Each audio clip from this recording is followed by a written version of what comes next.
Bonjour, ici Jason Amour pour vous présenter l'épisode 6 de la saison 1 de Sommelier en cavale. L'épisode que vous vous apprêtez à écouter a été enregistré le 18 avril 2024 à la bibliothèque de l'Institut de tourisme et d'hôtellerie du Québec. Cet épisode est un véritable test pour nous car c'est le premier enregistrement filmé. On vous prévient, la qualité de l'image n'est pas parfaite et on s'en excuse. Toutefois, soyez assurés que le contenu de nos échanges vaut le détour. Merci de votre compréhension et bonne écoute. Vous êtes avec Gabriella Desbiens-Richard Et Jason Amour, et vous écoutez Sommelier en cavale.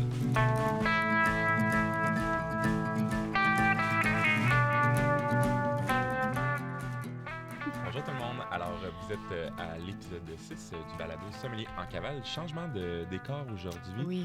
On redéfinit les choses. On s'est déplacé du bar Le Blanc-Bec de l'ITHQ et on est maintenant à la bibliothèque de l'ITHQ. Donc, on est monté d'un étage.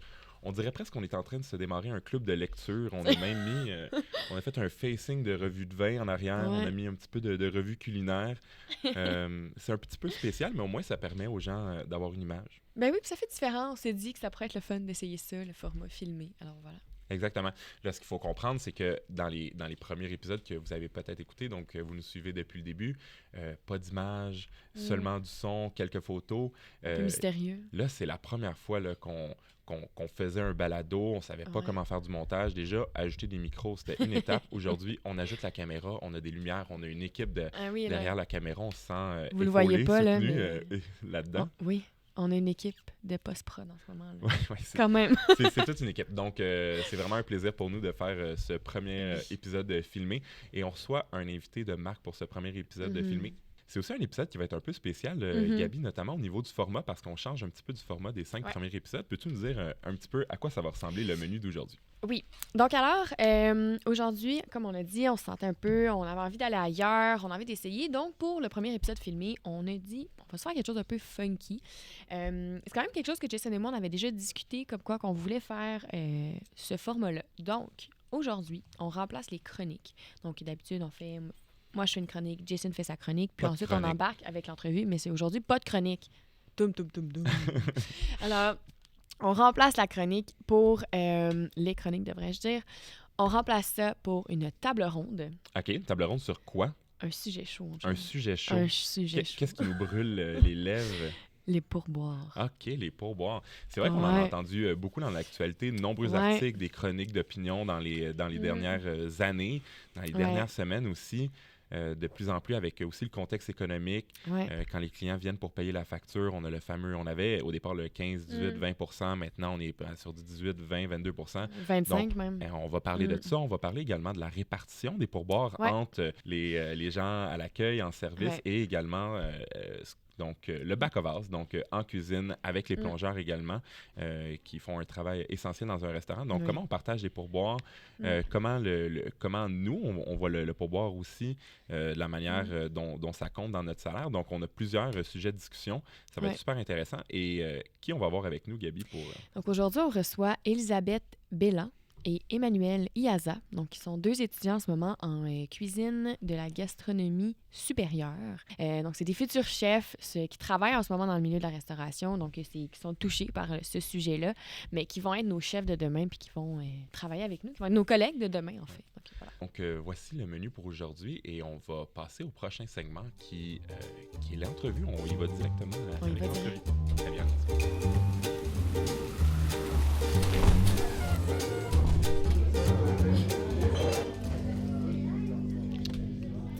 Alors, aujourd'hui, on reçoit le chef enseignant Pasquale Vary. Bonjour, chef Vary, vous allez bien? Bonjour à vous deux et merci pour cette belle accueil dans cet espace ici. Que vous connaissez, j'imagine? Je connais très bien. C'est une belle façon aussi de montrer aux gens qui vous écoutent un petit peu à l'intérieur des murs de l'ITHQ. On a introduit un petit peu l'idée de l'épisode d'aujourd'hui.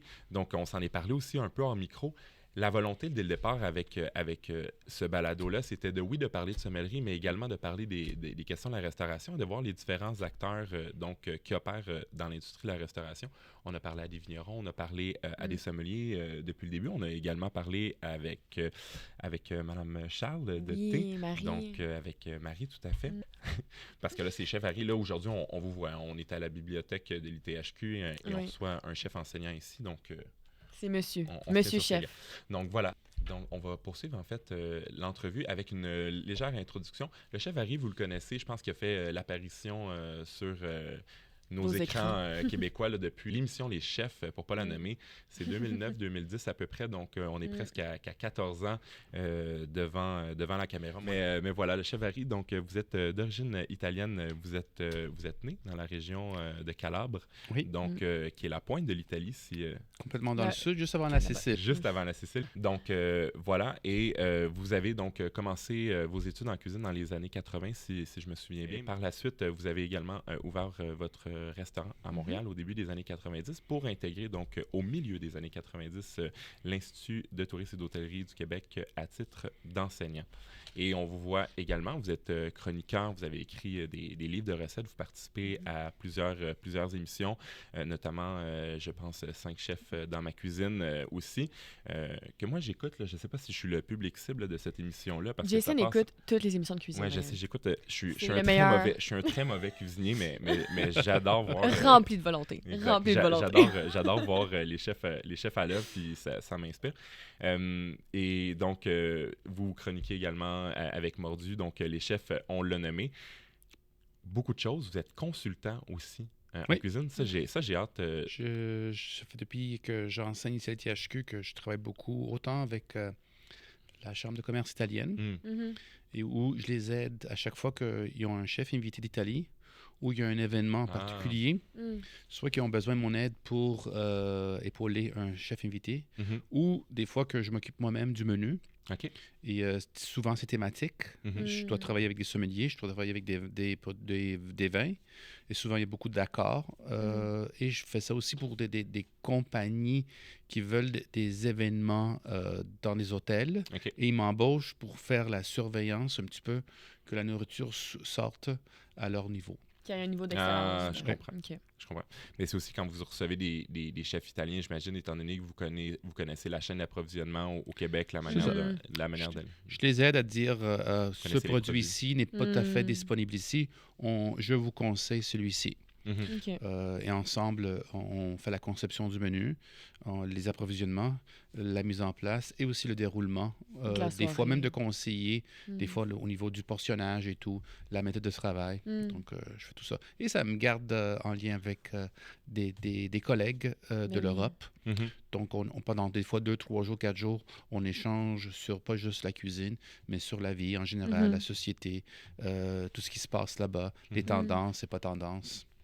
Oui, ça vous garde up-to-date en même temps de ce qui se passe dans la région. Ouais, c'est le but. Et après, on sort à Montréal. Je l'ai fait visiter un petit peu Montréal au niveau de l'ambiance, l'atmosphère de la restauration.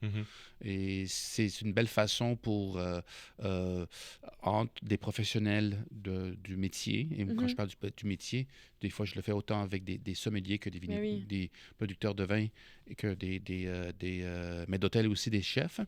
Donc, c'est une belle façon d'échanger sur les tendances actuelles de la restauration et où on s'en va. Vous allez où quand vous dites que vous les sortez à Montréal? Un peu partout. Un peu partout. Des fois, il y a des endroits qu'on part avec l'apéro et on fait 5 endroits. OK. Ça, c'est la belle façon que j'aime montrer Montréal. On prend l'apéro dans un endroit. Après, on va prendre une entrée avec un verre de vin dans un autre. Un autre verre de vin avec une autre entrée dans une autre place. Et on fait qu'est-ce qu'une époque, on faisait qu'on appelait en latin du bar hopping. Mais là, c'est du restaurant hopping où des fois, ça peut être un hôtel. Et c'est justement pour qu'on fasse vivre l'expérience, l'énergie. Et voici le design, les tendances. Et je fais ça beaucoup aussi quand je voyage. Chaque fois que je voyage, j'aime ça me taper des soirées de 3, 4, 5 endroits pour vraiment vivre un petit peu l'ambiance de la place. Ah, c'est intéressant. Quand vous voyagez, est-ce que le motif principal de vos voyages, ce n'est que la gastronomie ou des fois on voyage aussi pour le plaisir? C'est toujours le plaisir aussi, mais je trouve que la gastronomie, ça fait partie du plaisir. C'est vrai. Moi, je mange et je bois pour avoir du plaisir. Je ne mange pas et je ne mange pas pour me nourrir. Je me mange pour avoir du plaisir. Si c'est pas bon, j'aime pas ça. Pas de plaisir. Je préfère pas ne pas manger. Et la première question, on est déjà entré bien dans le sujet, mais une des premières questions qu'on voulait vous demander, en fait, par rapport à votre carrière d'enseignement, c'est quel parcours, en fait, qui vous a mené quand même très, très tôt à choisir, en fait, de venir enseigner ici à l'Institut de tourisme et d'hôtellerie du Québec? Bien, j'ai eu une formation autant en Italie qu'ici, à Montréal, à l'ITHQ, et j'ai toujours eu des excellents souvenirs en tant qu'étudiant de l'ITHQ. Et pendant que je travaillais en Europe, je travaillais dans un restaurant étoilé à Vérone, et c'est une journée de congé que je suis allé aider le chef propriétaire à faire du nettoyage un petit peu dans l'entour de son chalet. Un petit peu de travail de bras. Et là, pendant une pause, qu'on prenait une pause avec un petit verre de vin, il m'avait proposé la question, tu t'attends de faire quoi dans le futur? Et je dis, j'aimerais bien ça enseigner un jour. J'aimais ça toujours de transférer mes connaissances, expliquer aux gens quoi faire à un jeune âge. Sauf que je savais que pour rentrer dans une bonne école, ça me prenait un parcours, un bon parcours. Ouais. Donc, j'ai fait un cheminement de dire, je veux travailler là. Je voudrais aller chercher de l'expérience en tant que restaurateur. Et je voudrais ensuite, un jour, en espérant qu'on cogne sur ma porte ou que je trouve une manière pour rentrer un pied dans une école hôtelière. Et finalement, en 1995, c'est les THQ qui sont venus cogner sur ma porte. Et cette journée-là, je me rappelle comme si c'était hier, si j'aimerais ça, enseigner ici, et j'ai sauté sur l'occasion. Ben oui. Et c'est fou, vous avez quand même tout votre parcours, vous aviez quand même l'enseignement en fil directeur, si on veut, un peu. C'était dans ma tête depuis, je crois, l'âge de 18 ans. OK, quand même. Quand même. Même pendant que j'étais à l'école, pendant que j'apprenais des bases, dès que j'avais des amis, tu sais, on sort avec nos amis et on nous pose la question. Et, non, j'ai appris aujourd'hui comment vraiment bien couper.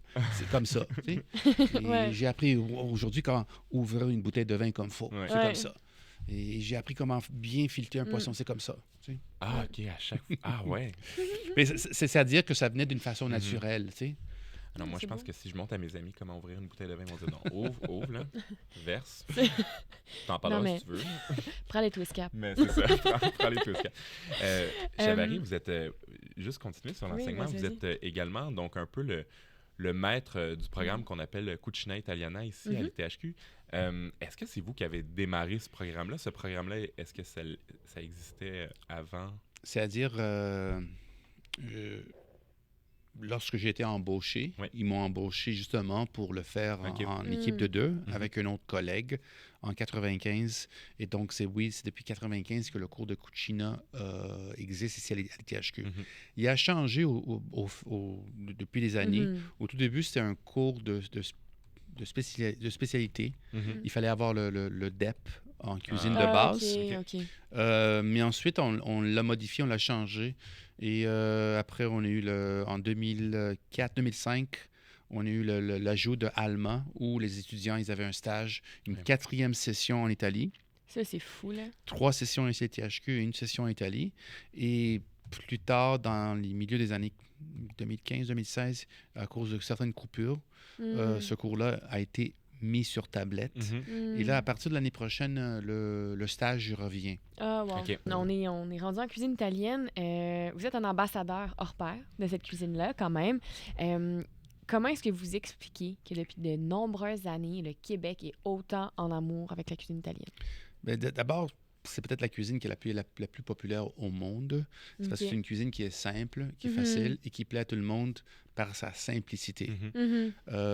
Sauf que des fois, dû à ça, elle est devenue tellement populaire que dans certains endroits dans le monde, on peut autant mal manger un produit comme on peut bien manger. Exemple, à Montréal, je ne suis pas gêné de le dire, on peut tomber sur peut-être 8 très mauvaises lasagnes et 2 bonnes. Tandis qu'on souhaiterait que ce soit le contraire. Sauf que la popularité de la lasagne en fait en sorte que plein de monde ont coupé les coins ronds, ont changé beaucoup de produits, et là, on se retrouve avec un produit qui est sur-saut. Et lorsqu'on tombe sur une vraie lasagne faite avec une pâte fraîche, avec des bons produits, La vie dit, est oh mon changée. Dieu, je suis prêt à mourir là parce que c'est formidable, c'est sublime. C'est clair. Sauf que pendant tellement d'années, on a tellement mangé des mauvaises qu'on a l'impression que c'est toujours pareil. Mais c'est une cuisine qui est populaire, qui est simple, elle est basée sur le produit. Elle est basée sur le produit, tandis que la qualité du produit. Tandis que la façon que la cuisine française exécute plus sur la technique. OK. La cuisine française est beaucoup plus sur la technique où on cuisine plein d'ingrédients et ensuite on monte ensemble. Tandis que la cuisine italienne est beaucoup plus, on a des produits qui sont d'exception, on les met ensemble et on cuisine. C'est vrai, puis le lien qui est intéressant à faire avec la sommellerie, parce que vous parlez des produits d'exception, la fraîcheur des produits, c'est qu'en sommellerie, souvent, pour un petit peu nommer les bouteilles, on va les associer à des appellations donc qui sont protégées. Et en Italie, il y en a beaucoup également des produits qui sont en appellation protégée. Ça, c'est quelque chose un petit peu que je tiens beaucoup. C'est les appellations contrôlées. Autant que je me bats pour qu'on respecte les appellations provenant de l'Europe, que je me bats aussi pour que ici au Québec, il y ait plus d'appellations contrôlées. En ce moment, il n'y a pas de DOC ici au Québec. Il y a des EGP, mais pas de DOC. Tandis qu'en Europe, il y a des DOC et des EGP. Au début, c'était pour contrôler, d'appellation d'origine pour contrôler. Maintenant, c'est devenu DOP, protéger parce qu'on ne veut plus contrôler le producteur.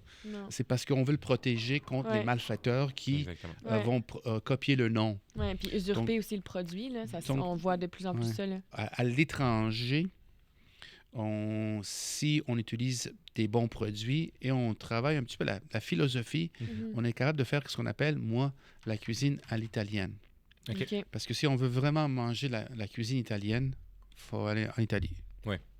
Et c'est la même chose, si on veut vraiment manger la cuisine française, il faut aller en France. Mais on peut cuisiner à la française, à la façon de faire française. Et c'est la même chose avec le Japon, la Chine, la Russie et tous les autres pays au monde. Le Portugal, on peut cuisiner à la portugaise. La manière qu'ils vont le faire, leur caldo verde et tout. Mais par contre, on n'a pas tout à fait les mêmes produits comme au Portugal. Et on n'a même pas aussi le même climat. Oui, c'est ça. Le même climat. Et le même climat, lorsqu'on cuisine, change tout. Même lorsqu'on boit un verre de vin, moi, je sais toujours que la perception des saveurs, tout dépendant où on est différent. Mais l'état d'esprit dans lequel on est aussi. Exact. Si vous aviez, on a parlé un peu des cuisines du monde, si vous aviez une autre cuisine que vous pourriez défendre bec et ongles. Ben, j'ai déjà fait un travail une fois où j'ai défendu qu'il y ait deux cuisines dans le monde. Okay. La bonne et la mauvaise. Parce que pour faire la bonne, ça prend le bon produit et la bonne technique. On peut avoir le produit, un poisson d'exception, fraîchement pêché, mais si la technique qu'on emploie n'est pas bien exécutée, on mange mal. Et vice-versa. Je dis, peu importe où on est dans le monde, en ayant des bons produits avec une bonne technique, et souvent la technique est en lien avec la culture locale, on va bien manger. Et c'est qu'on veut faire vivre des émotions aux autres. Et je veux que les gens autour de moi, autant ma famille que mes amis, quand ils viennent chez nous, qu'ils soient heureux, qu'ils aient des sourires, qu'ils vivent des émotions. Et peu importe où on est dans le monde, c'est l'objectif lorsqu'on se met à table. Parce qu'à une époque, on mangeait pour se nourrir parce qu'on allait travailler dans des champs, dans le bois et tout. Là, maintenant, on se réunit le soir. Pourquoi? Pour avoir du plaisir et en compagnie. Et le vin, la nourriture deviennent des accessoires pour qu'on reste à table sociale. Le plus longtemps possible. Un menu mal géré, autant au niveau des vins que nourriture, fait en sorte qu'on passe une mauvaise soirée. Mais un menu bien équilibré avec des bons vins, avec un crescendo en alcool et aussi au niveau de saveur et tout, fait en sorte que à la fin de la soirée, on va être bien. Et la même chose au niveau de la bouffe. Au départ, quand la cuisine québécoise a commencé à se définir, on s'est défini énormément par rapport à la France, notamment, je pense, à l'histoire de l'ITHQ, dont les premiers chefs enseignants étaient des chefs français qu'on avait gardés suite à l'Expo 67. Maintenant, on est de plus en plus une cuisine cosmopolite. On se définit également comme une cuisine nordique. De votre côté, vous diriez l'apport que vos travaux, les gens que vous avez formés avec vous, l'apport un petit peu de la cuisine italienne dans la définition de la cuisine québécoise. Est-ce que vous le retrouvez un petit peu? Qu'est-ce que je pense? Que autant les Italiens comme les Portugais, comme tous les immigrants qui sont venus ici, sur cette belle terre, vont laisser des techniques, vont laisser des savoir-faire. Et ensuite, c'est en prenant un produit de local, tu le transformes avec peut-être une façon de faire étrangère, ce qui fait en sorte que dans 15, 20 ans, 30 ans, 40 ans, on va parler de plus en plus d'une cuisine régionale, d'une cuisine locale qui met en évidence les produits locaux. C'est pour moi, ça, c'est la définition d'une gastronomie locale. Donc, je trouve que le progrès que le Québec est en train de faire depuis des années, et moi, je dis depuis des années, ça fait depuis 40, 50 ans. C'est pas juste depuis il y a 2 ans, 3 ans. Non. Ça fait vraiment depuis très, très, très mais ça prend du temps à établir une cuisine. Ça prend du temps, mais il s'agit juste de vraiment juste bien toujours utiliser les produits locaux et les apprêter à son meilleur. À la bonne façon aussi. Surtout, ne pas utiliser des appellations étrangères. Encore là, si on décide de faire un exemple, un potage, une soupe de poisson avec des poissons du fleuve Saint-Laurent et on appelle ça une bouillabaisse, bien là, on se tire une balle dans le pied. Il faudrait trouver notre terminologie, en fait. Et c'est la même chose avec les alcools. Moi, quand je vois... Là, je vais vous en lancer. Quand je vois le pastis de Montréal, là, mes cheveux ont défrisé, là. Parce que je me suis dit, c'est quoi ça, le pastis de Montréal? On devrait avoir, oui, une liqueur qui est semblable, mais qui porte son propre nom. Mais comme je pense notamment au Calendula, qui est une liqueur d'herbe qui est faite par la distillerie Rosemont. De Montréal, donc c'est les produits Rosemont. Distillerie Rosemont, on pense notamment à l'acérum, qui est un rhum fait avec de la sève d'érable. Donc, qui est ça, quelque chose que la sève d'érable, on n'a pas ça ailleurs. C'est distinctif au Québec. Puis, il y a beaucoup de distilleries en ce moment qui travaillent très fort pour avoir cette appellation-là, acérum, vraiment protégée, puis que ce soit fait de façon uniquement au Québec, avec de la sève d'érable, de telle façon. C'est de plus en plus, je pense qu'au niveau de la distillerie particulièrement, du vin aussi, on travaille très fort pour justement aller chercher ces appellations-là. C'est pour ça que si on revient un peu à l'alcool, à la sommellerie, comme le champagne, pourquoi qu'on ne produit pas un mousseux ici qu'on l'appelle champagne? Parce qu'on sait qu'on va se planter de façon majeure au niveau marketing, parce que le champagne est tellement bien protégé, mais si on le fait avec un produit ou avec un autre alcool, on est en train de commettre la même erreur. Je suis d'accord. Et c'est très important, ça, parce que la personne qui voyage, parce qu'il n'y a rien de mieux qu'un touriste qui vient ici pour la gastronomie. Si au restaurant, on lui dit, aujourd'hui, on va vous faire goûter un spiritueux, un alcool d'ici, et on l'appelle Grand Marnier, et là, en bouche, ça ne dépasse pas ses attentes comparativement à l'autre. Exactement. Le souvenir dans sa tête ne serait pas « wow ». Non, c'est ça. Mais c'est la même chose quand on parlait de vin québécois. Moi, je l'ai encore entendu cette semaine, Gabi, en service, cher un vin rouge québécois, puis la personne me dit, dès le départ, moi, j'aime pas les rouges québécois. Mais c'est parce que si on compare, c'est parce qu'au départ, on a peut-être essayé de faire des styles de vin rouge qui ressemblent à Bordeaux, par exemple, au vin rouge de Bordeaux. On n'a pas le climat. Où il y avait une importante... teneur peut-être en bas, là, je dirais. Donc, on essaie d'aller là-dedans, on va aller chercher de la maturité de fruits, de la concentration, puis au final, on se dit, le climat n'est pas là. T'sais. Non, c'est ça. Fait qu'il faut juste être fier de ce qu'on a, Ouais. puis d'y aller, puis de définir notre style là-dedans, parce qu'il y a des magnifiques vins rouges québécois qu'on fait avec des cépages hybrides qu'on maîtrise très bien. Il y a quelques cépages également européens qu'on est capable de planter ici au Québec, mais respectons ce qu'on est capable de faire, puis ça peut être très, très bon. Ben oui, puis tu sais, d'y aller dans un mode de s'inspirer de d'autres places, c'est pas mauvais, mais dans le mode de vouloir imiter, moi, c'est là que je trouve que on se plante un peu parce qu'on a un terroir qui est tellement particulier, on a un climat qui est tellement particulier, on n'a pas les mêmes cépages, on parle plus du vin, mais mettons qu'on parle des herbes. On a plein d'algues québécoises, comme la salicorne, je pense, la laitue de mer, qu'on utilise très peu, mais qui est tellement intéressante, puis on pense pas à utiliser ces choses-là, puis on va imiter au lieu de regarder qu'est-ce qu'on a, puis de s'inspirer de... Puis je trouve que c'est là qu'après ça, les mariages se font, puis... De plus en plus, si on écoute les chefs Colombe Saint-Pierre... Oui, on aime beaucoup Colombe Saint-Pierre. Elle est elle incroyable, j'ai eu la chance d'aller souper à son restaurant, là. Incroyable. Expérience d'une vie. Mais allons-y, Gabi, est-ce que tu veux y aller la prochaine question? Oui, on a tout un plat qui nous fait vivre un peu une émotion. Fait que pour vous, c'est quoi ce plat-là? Puis si on garde avec le vin, c'est quoi le vin que vous buvez avec ce plat-là? Honnêtement, j'ai plusieurs plats. On est prêt? Ça dépend la saison et la période. Comme en ce moment, quelque chose qui me rend très, très heureux comme produit, c'est le crabe des neiges.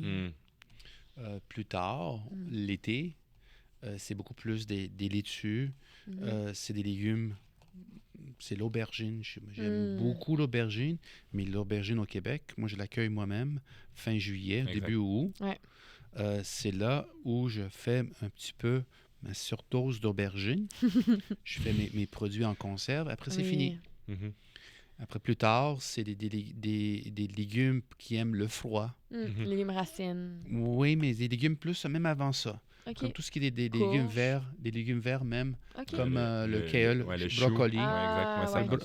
Le chou, le brocoli qu'on goûte au mois de d'août, qui des fois est disponible au Québec, n'a pas le même goût lorsqu'on le goûte en fin du mois de septembre, octobre. Ah ouais, hein? Ouais. C'est ça qui fait en sorte que même le même produit local, tout dépendant de la période de l'année, le goût est différent. Donc, moi, honnêtement, j'aime manger tout, mais il faut que le produit soit vraiment à son top de saison. Mais en ce moment, c'est la période, c'est le crabe des neiges qui j'aime beaucoup. Et vraiment, je prends le temps à la maison pour tout le décortiquer. Et les carapaces, je me fais des bouillons et des bisques. Et après, on se fait une bonne bouffe avec le crabe à froid. On fait ça une fois par année. Après, c'est fini. Des fois, 2 fois par année. Et c'est ça qui est la beauté de la cuisine et la beauté de certains produits. C'est que moi, j'aime ça attendre pour. Comme la fraise du Québec, les asperges, les pêches de l'Ontario, qu'on attend ça. Et lorsqu'ils sont disponibles à l'année longue, soit par importation, ça devient un produit qui ne perd plus sa valeur. Pour revenir au vin que j'aime, un que je bois en ce moment beaucoup, c'est le Etna Bianco. C'est magnifique, le Etna. Qui n'est pas toujours disponible partout. Non. C'est un bon vin, 100% Caricante comme cépage. C'est un DOC. Et c'est un vin du sud.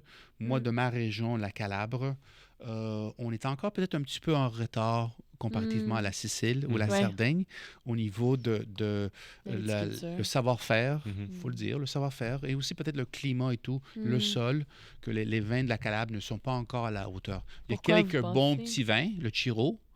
C'est juste une chaleur que c'est peut-être un petit peu trop intense. Il y a le Chiro, qui font un bon vin rouge, mais il n'y a pas encore autant de blanc que la Sicile.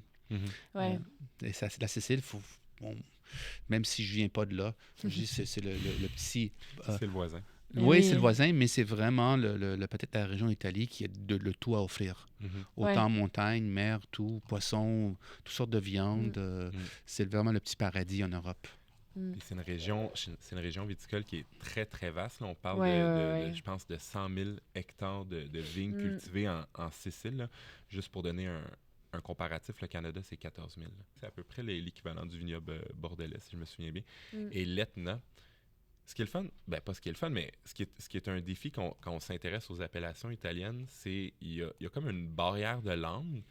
Donc là, il faut aller décortiquer un petit peu, trouver la provenance. Donc l'Etna, qui est un volcan, en fait. Et on retrouve des vins magnifiques. Notamment en rouge, on a des cépages comme le Nerello Mascalese. Frappato. Le Frappato. Non, Frappato, c'est plus bas. C'est plus bas. On n'est pas sur l'Etna, mais le Caricante, notamment. Catarato aussi. Oui. Donc, ils peuvent rentrer dans l'acépagement, autant des Etna Bianco qu'on trouve Rosso, donc en rouge, ou Bianco en blanc. Mais c'est magnifique.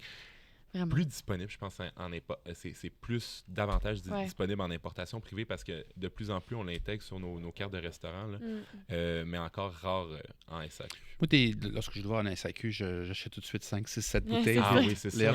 La caisse. Oui, c'est vrai que c'est très rare, le Bianco. Le rouge aussi est assez difficile à trouver. Mais bon, oui. L'important, c'est de le boire avec des amis et apprécier. Peu importe que ce soit un vin d'Italie, français ou Portugal et tout, c'est de le boire avec des amis et apprécier le savoir-faire qui va derrière, qui était mis derrière ce vin-là. J'aime ça parce qu'à chaque fois qu'on reçoit des invités, on sait qui repart avec les caisses de quelle région en Italie. Avec Gabrielle Place, on savait qu'elle partait avec tous les blancs alsaciens. Ouais. Et là, maintenant, on sait qu'avec Chef Vary, tous les blancs de Letnan, on sait son vêtement. Fait que s'il n'y en a plus à la SAQ, c'est ma faute. C'est là. Vous écrivez au chemin. Allez, poursuivons. Oui. Où est-ce qu'on mange le mieux en Italie et où est-ce qu'on boit le mieux? Je dois être très honnête. Malheureusement, on mange pas très bien à Florence et Venise. OK. À cause de la popularité touristique. Ouais. Il y a peut-être 9 mauvais restaurants sur 10. Ah ouais, hein? Oui, il y a encore des bonnes places où on peut manger à Florence. Mais si on ne fait pas attention, on peut tomber sur une place. Surtout Florence et Venise. Dans les autres endroits en Italie, les Italiens sont très, très fiers et très méticuleux de la nourriture. On retrouve moins d'endroits qu'on peut manger mal. Okay. Où est-ce qu'on mange mieux? On mange très bien. La gastronomie, élite, c'est toujours été Émilie-Romagne. Ouais. Le symbole, un peu comme en France, la cuisine lyonnaise. Oui, exactement. Ouais. La Bourgogne. Ouais. Ben, en Italie, ça a toujours été l'Émilie-Romagne à cause du prosciutto de Parme, le Parmigiano Reggiano, le vinaigre balsamique, le savoir-faire des pâtes fraîches et blablabla, tout farci. Tandis qu'aujourd'hui, moi, je dirais peut-être qu'on mange super bien à Naples. On mange très bien aussi en Sicile, dans le sud d'Italie. Le nord de l'Italie est complètement différent du sud.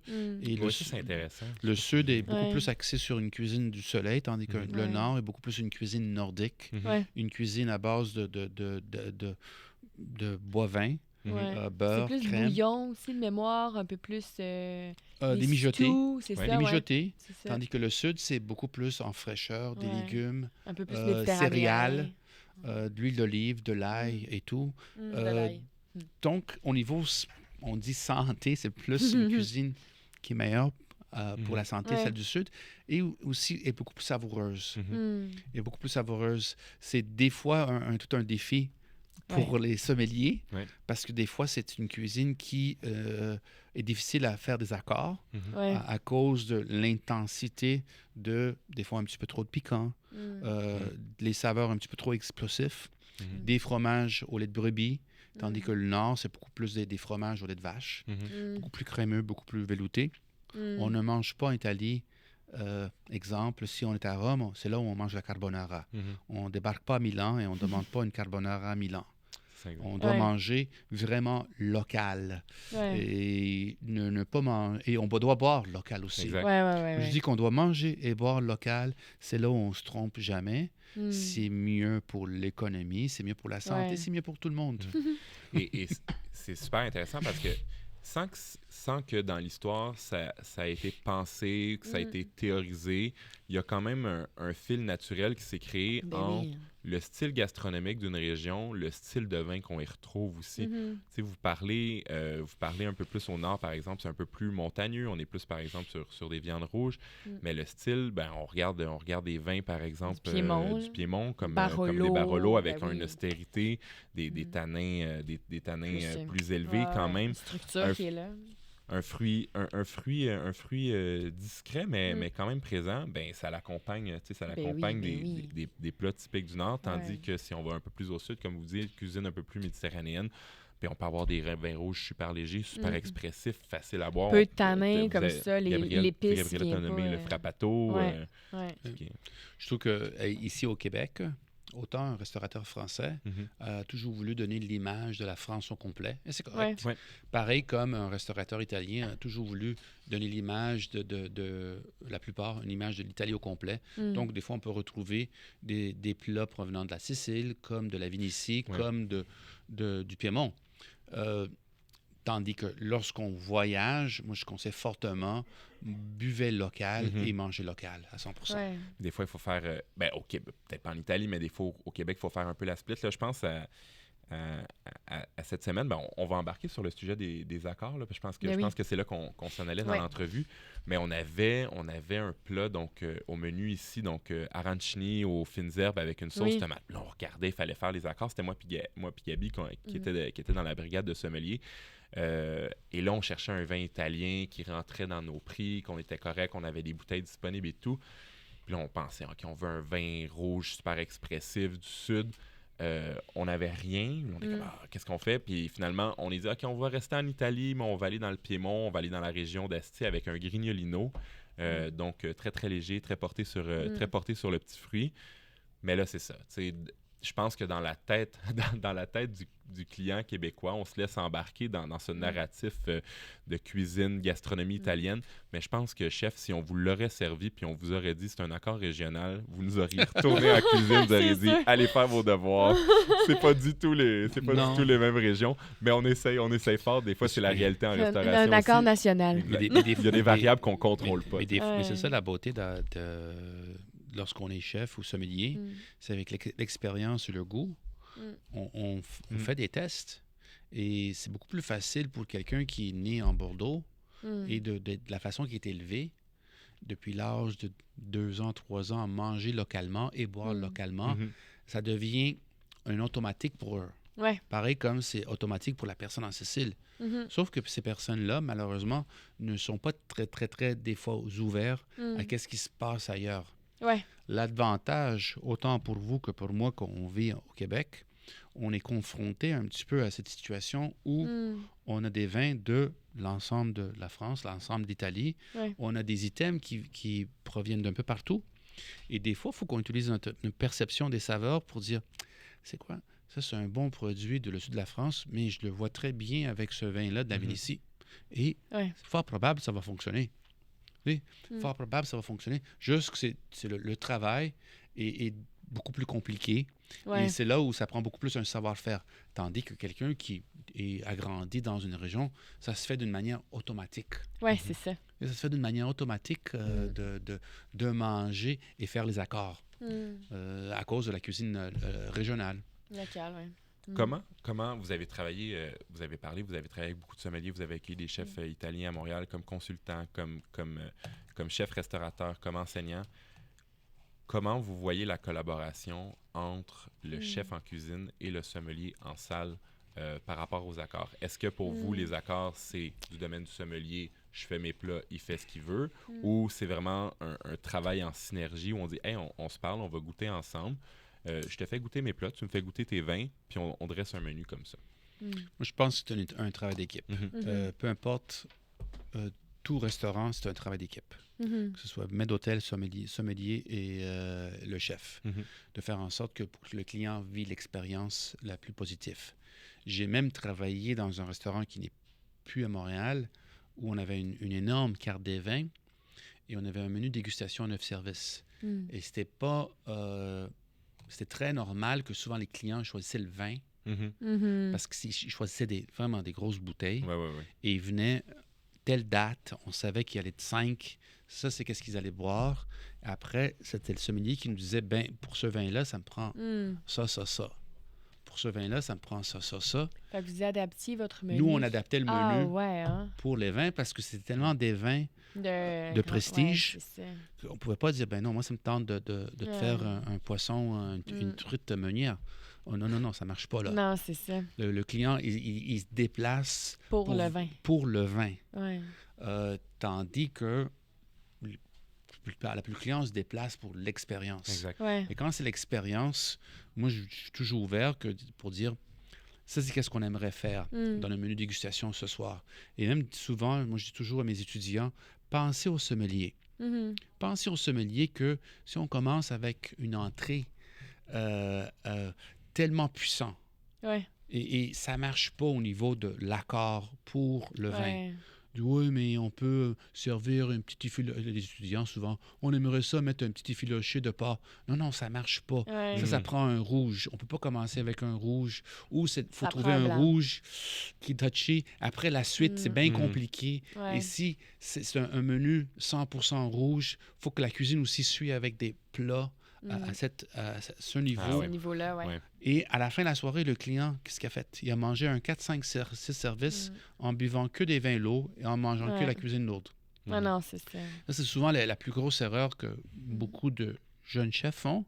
Au niveau de la conception du menu, ils ne pensent pas à l'équilibre. Puis au crescendo. Au crescendo. Au niveau de l'équilibre des protéines, des légumes, des gras et tout. Ils vont avec leur coup dur pour dire « on va faire une entrée de foie gras. Après, on va faire des raviolis de porc effiloché. Après, on va faire un braisé d'agneau. Après, on va continuer avec un gros gâteau au chocolat. » Tu viens de nommer 3 plats, 3 protéines, avec beaucoup de gras. Et ensuite, on finit avec du gras. Et c'est très difficile aussi pour la salle, pour l'accord vin. Donc, c'est un travail en équipe. Et moi, je dis, souvent, la réussite de tout bon restaurant, c'est que quand tout le monde est capable de mettre un petit peu de tout d'eau dans son vin, pour dire, des fois, il faut respecter un petit peu. Et c'est ça qui fait en sorte qu'on a des bons menus, des menus gagnants. Je suis d'accord. C'est pas qu'est-ce que toi, tu veux faire, c'est qu'est-ce que va faire en sorte que le client va vivre une meilleure expérience. À quand un défi au chef? Ben là, peut-être qu'il l'a eu cette saison-ci, mais à quand Mets et Vins? On l'a déjà proposé plusieurs fois. C'est que la perception du jugement est différente. Donc, ça nous prend toujours quelque chose qui est... Parce qu'on propose, même nous, on l'a proposé. Pourquoi qu'on ne propose pas de nous faire un plat avec ce vin ou avec ces vins? Et là, c'est comment est-ce qu'on va évaluer ça? Comment est-ce que la personne, le candidat, qui est là pour jouer une compétition, combien de temps est-ce qu'il aura pour faire un test ou examiner ou goûter à ce vin pour dire, OK, avec ce vin, j'irai avec ça. Et nous, dans la conception du show, c'est que voici, on vous dévoile des produits. Donc, c'est la personne qui dit, ben moi, je ne suis pas d'accord avec votre choix de vin. Moi, j'irais beaucoup plus avec un filet de porc. Mais le filet de porc n'est pas disponible. Donc, c'est très difficile au niveau du jugement pour arriver avec quelque chose qui...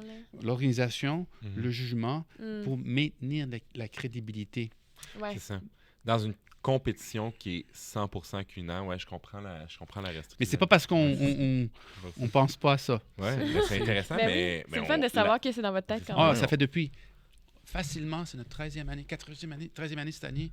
Ça va faire au moins 5 ou 6 ans. Ah ouais, hein? On a eu l'idée de faire un défi avec le vin, mais on ne trouve pas la manière juste pour, justement, après, l'évaluer. C'est ça. Et trouver une façon juste pour dire, t'as gagné et toi, tu t'en vas à la maison. C'est ça. C'est des gros... Tu m'en vas à la maison, là, je peux pas gagner les 75 000. Ah non, c'est ça. C'est comme crève-cœur un peu, là. Sinon, il y a Élise Lambert, Véronique Rivet qui rentre en cuisine, puis là, mais évalue les accords. Véronique Rivet, ça pourrait être intéressant. Elle a un restaurant, Soif, là, qui pourrait être quand même intéressant. Sujet d'actualité, on reçoit un petit peu plus tard donc 2 étudiants en cuisine supérieure. Pour rebaptiser le programme. Donc, 2 étudiants en cuisine supérieure, on va leur parler de la notion du pourboire. J'aimerais savoir, Chef Vary, on va vous demander de vous mouiller un petit peu sur cette question-là, parce que c'est une question d'opinion. Comment, c'est quoi en fait votre conception du pourboire et de quelle manière ça devrait être réparti, en fait? Écoutez, je reviens un petit peu à le travail en restauration. C'est un travail d'équipe. Si on pense qu'on est le meilleur chef au monde, tu penses ou tu peux être le meilleur chef au monde, mais si ton restaurant est vide, tu es au zéro. C'est la même chose au niveau maître d'hôtel, au niveau sommelier. Ça prend aussi du marketing, ça travaille un travail d'équipe pour que ton restaurant soit plein. Et les clients qui vont manger au restaurant, ils vont pour l'expérience. Et l'expérience, pour moi, c'est service, ambiance, nourriture. Les 3. Il y a beaucoup plus de monde en ce moment qui sont prêts à couper sur la qualité de la nourriture, avoir plus d'ambiance, ou des fois couper sur le service et plus d'ambiance, ou vice-versa. Ou des fois, des gens qui vont dire, moi, je veux aller manger dans une place ultra wow au niveau bouffe, Le service va être wow, mais ça va être plate à mourir dans la salle à manger. C'est quoi la formule magique à ça? Je sais pas. Je sais qu'en ce moment, il y a un méga débat. Il y a beaucoup de restaurants qui ont trouvé des désententes entre salle et cuisine pour dire que 2%, 3%, 5% de la soirée vont à la cuisine. Et après, la façon que c'est distribué en cuisine, c'est en points ou en échelle et tout. Si ça fait en sorte que tout le monde est content et tout le monde est heureux. Ça marche, tant mieux. Moi, je ne suis pas pour que on coupe de un pour donner à l'autre. Je trouve que... et je ne suis pas pour que le client paye le salaire. Ça trouve quelque chose qui juste et correct. Moi, je dis, tu es propriétaire, vous êtes propriétaire, trouvez une manière qui vous rassemble, qui fonctionne pour vous. Si ça rend tout le monde heureux, allez-y. Des fois, on a la tendance de souvent, parce qu'on n'est pas content, on se tourne vers le gouvernement. Aidez-nous, aidez-nous. Non, trouvez la solution vous-même. Et il y a beaucoup de restaurateurs qui ont déjà trouvé la solution eux-mêmes. Ils ont trouvé une façon de trouver une manière amicale. Moi, je connais un resto à Québec, qui c'est peut-être pas la Blanche, mais ils ont le staff qui font une semaine en cuisine, une semaine en salle. Ils switch. Et tout est mis dans un pot et tout séparé. Tout le monde sont tous heureux. Mais on voit cette tendance-là aussi, les cuisines ouvertes sur la salle. Ça, je trippe moins. Ah! C'est intéressant. Ça, je trippe moins parce que c'est pas n'importe qui peut t'apporter une assiette. OK? Des fois, on dit qu'on peut apprendre la technique, où va la fourchette, ou comment ouvrir une bouteille de vin, mais après, c'est la manière de l'amener. Les émotions qu'on veut, la façon quand aller à la table, la façon quand ramasser, la façon quand sourire. Et des fois, il faut être honnête, c'est pas tous les cuisiniers qui l'ont. Et ça arrive que la personne, des fois, est introvertie. Oui, exactement. Elle a choisi un travail pour être plus en arrière-plan. C'est ça, Pareil comme... c'est correct. Là, c'est correct. Pareil comme des fois, cette personne-là, il n'irait jamais cuisiner à la télévision. Parce que la personne va figer. Mais tu peux être un super bon cuisinier. Et qu'est-ce que tu fais en arrière? C'est parfait, mais c'est un travail d'équipe. Et moi, je dis toujours, c'est un travail d'équipe. Il y a la salle qui te représente. C'est très important qu'ils sachent tout ce qu'on pense. Et c'est un travail d'équipe. Moi, je dis souvent, l'erreur qui est commise en salle, c'est très difficile pour que la cuisine la récupère. C'est impossible, pratiquement. Mais le contraire se fait. S'il y a une erreur qui était commise en cuisine, la sauce légèrement plus liquide, la viande peut-être un peu dépassée, mais le bon sourire, les bons mots de la personne qui fait le service va récupérer l'erreur. Mais le contraire, oubliez ça. Non, c'est vrai. OK. En plus de votre chapeau d'enseignant, chef de juge, on a parlé un peu tantôt que vous êtes consultant dans l'industrie de la restauration. Donc, vous connaissez vraiment bien la gastronomie au Québec, particulièrement un peu partout dans le monde, mais au Québec. Selon vous, c'est quoi le plus gros défi que les cuisiniers de demain vont être confrontés? Il faut qu'ils voyagent. OK. Il faut qu'ils voyagent. S'ils pensent que la gastronomie s'arrête à ce qu'ils font, erreur. Donc, la fermeture d'esprit un peu. Oui, il faut que tu voyages, il faut que tu déplaces, il faut que tu ailles voir qu'est-ce qui est mieux. Si tu penses que qu'est-ce que tu fais dans ton petit resto est super bien, c'est la gastronomie, faut que tu voyages, faut que tu sors, faut que tu ailles voir qu'est-ce que c'est la gastronomie des fois ailleurs. Va visiter c'est quoi un 3 étoiles Michelin. Va visiter c'est quoi l'expérience de manger dans un établissement renommé.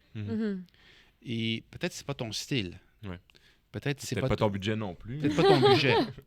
Mais le client qui vient chez toi, qui s'attendent de recevoir une gastronomie. Et la gastronomie n'est pas toujours, c'est subjectif. dans l'assiette. et dans l'expérience qu'on vit. La gastronomie, c'est l'expérience que tu vis de A à Z.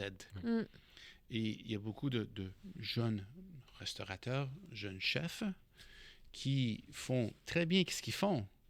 Et ils font vivre des émotions avec une bonne nourriture, avec des bons vins. Mais c'est peut-être pas la gastronomie ultime. Nappe blanche, service guéridon, ridelle, découpage en salle. Ils disent, ouais, mais ça, c'est pas pour moi. Ouais, mais attention, le client qui débarque ici à Montréal, qui est un touriste, qui des fois dit, venez manger chez nous, je suis un restaurant gastronomique, et la personne va te juger, va te comparer avec sa version de la gastronomie. Exact. C'est là, des fois, c'est subjectif. Là. Exact, mais c'est des fois où on fait des erreurs, où on dit, je suis pas tout à fait dans cette ligue-là. Je suis dans une ligue, je suis un bon restaurateur, j'ai un bon restaurant, je suis capable de faire bien manger. Ça, c'est la clientèle visée. Et ça, mais je ne peux pas me comparer à des grands parce que je n'ai pas la carte des vins, l'espace, le service, l'équipement. L'équipement. C'est aussi pour ça que dans la formation, vous avez parlé tantôt, vos étudiants, dès l'année prochaine, ont la chance de retourner en stage. Je pense à nous aussi qui allons en stage cet été. C'est pour ça, on va avoir l'opportunité de voir autre chose. De pouvoir travailler dans ce type d'établissement-là. On a des très grands restaurants, tantôt que vous avez qualifié de nappe blanche aussi au Québec. Michelin n'est pas encore ici, là, malheureusement, mais quand même, on va pouvoir le vivre. Puis je pense autant en salle qu'en cuisine, on a la chance de suivre ce conseil-là qui est de voyager. Et c'est ça, des fois, c'est important qu'on sorte un petit peu de nos petits territoires et on voit ce qui se passe ailleurs. De voyager, d'aller manger 3, 4, 5 restaurants et de découvrir l'ambiance, de découvrir les tendances et c'est quoi la clientèle. Oui, je comprends qu'il y a une clientèle jeune aujourd'hui qui a réussi, qui a les moyens, qui n'est pas nécessairement, qui n'a pas nécessairement besoin de tout le fla-fla qui vient avec. Les codes changent. Les codes changent. Mais quand même... Mais ça ne veut pas dire qu'ils ne veulent pas une expérience hors du commun. Non, c'est ça. Je pense que Jason, tu as une dernière question. Oui, Ah oui, c'est tellement drôle. Parce que, bon, on est... chez nous, j'ai des frères et sœurs et ma sœur se demandait, j'ai dit, je vais interviewer Chef Vary cette semaine. Qu'est-ce que tu aimerais lui demander? Elle voulait me demander, elle habite dans la région de la vallée de la Matapédia et la seule chose qu'elle voulait vous demander, c'est quand est-ce que vous allez dans le bas du fleuve? Prochaine fois, je sais pas. Moi, je sors toujours au restaurant. Et je voyage toujours de façon spontanée. OK. C'est le coup de cœur. Si vous êtes à l'aise, on vous garderait pour la chronique Chin Chin. Ah oui, bien sûr. Donc, Chin Chin.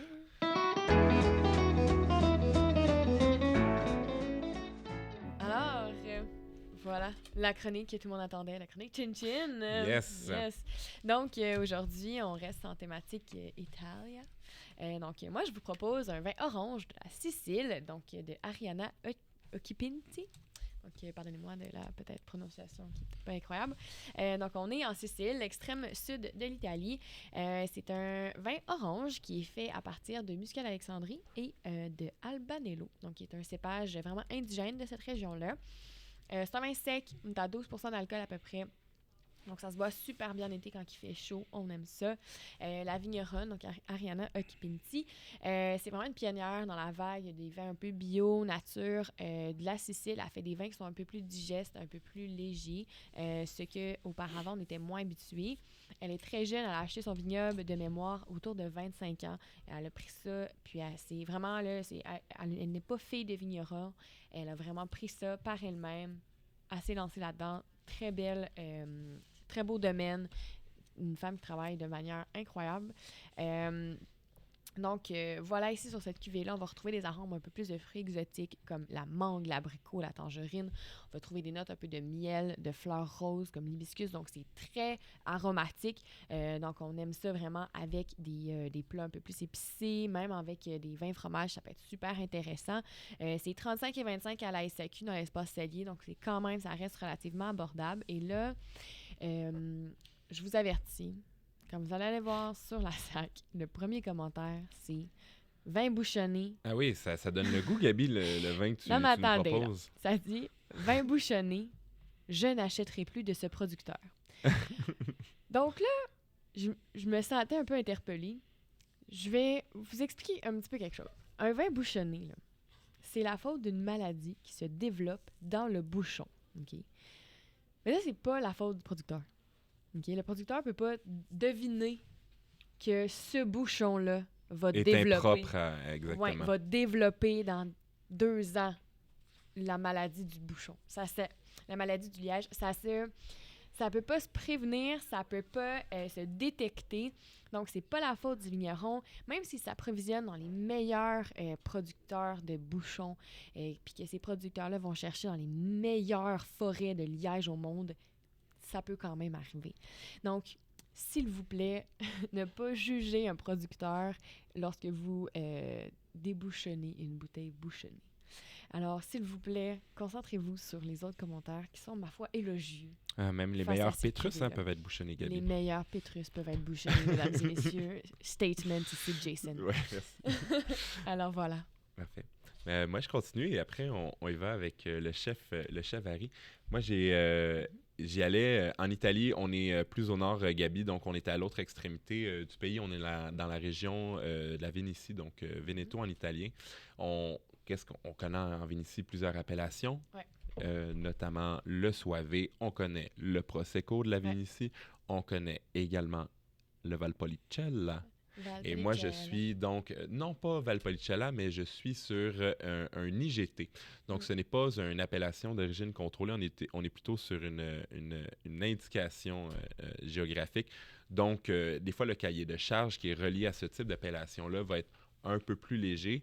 Et donc, on peut sortir un peu des appellations très strictes pour aller vers des IGT, ce qui laisse un peu plus de liberté donc, aux producteurs.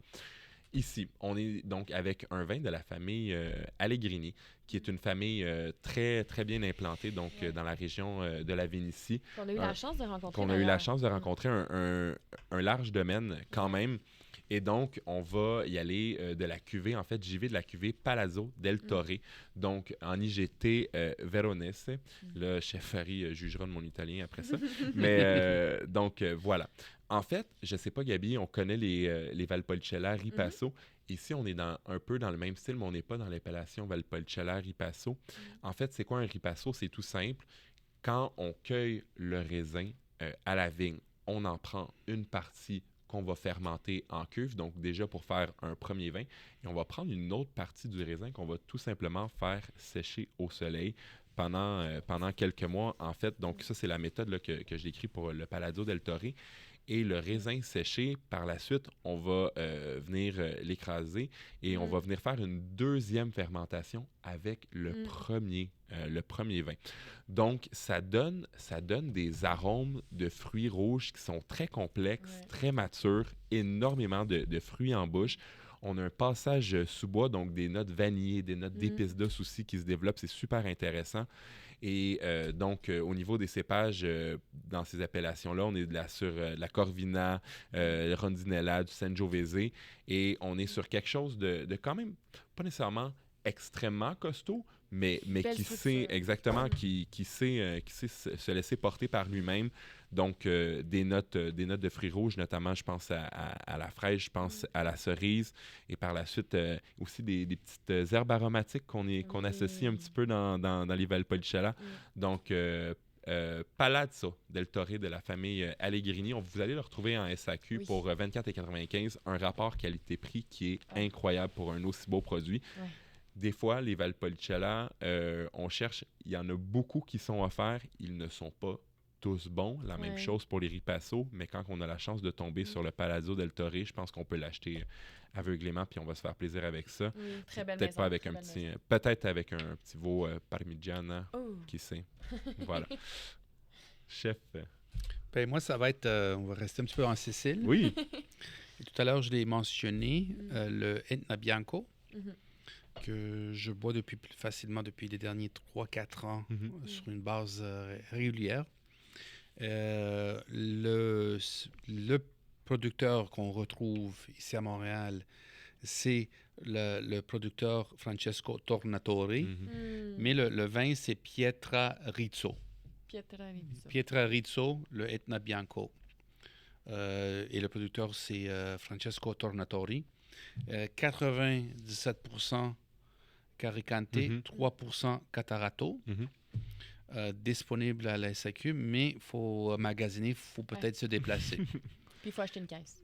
Non, des fois on peut acheter... non, on les laisse au chef Barry. Mais je viens tout juste de voir qu'il y a... pas chez nous, mais pas dans la SAQ, près de chez nous, mais sur le chemin, je vais m'arrêter pour en prendre. Et c'est un vin blanc que... un petit peu de minéral, un petit peu de fruits, frais, très polyvalent, mais il n'est pas beurré comme souvent un chardonnay. Et moi, je l'aime bien parce qu'il peut passer autant pour l'apéro, juste tel quel, sur une terrasse, un verre de vin, l'été, comme le printemps, mais aussi par rapport en cuisine pour démarrer un repas.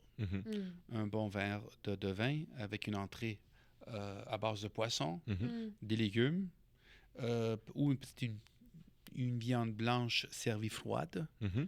Et ensuite, peut-être des fois avec un petit risotto à base de poisson. Ou une pâte avec des fruits de mer. Mais d'autres sortes de pâtes, j'irais plus avec une autre chose, d'autres sortes de vins.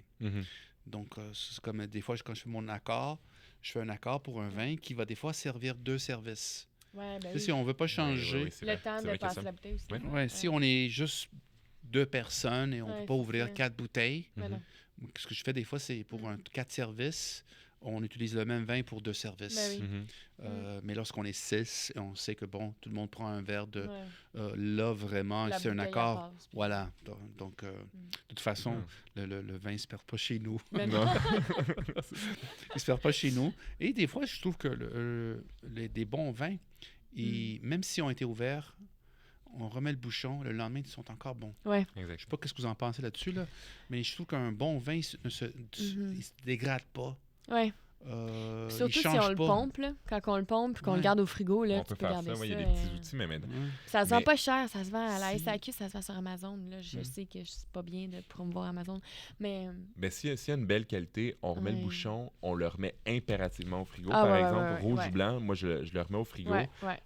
On veut pas que ça soit en contact avec la lumière non plus. On peut le garder quelques jours, mais je dirais pas des semaines, par exemple. Non.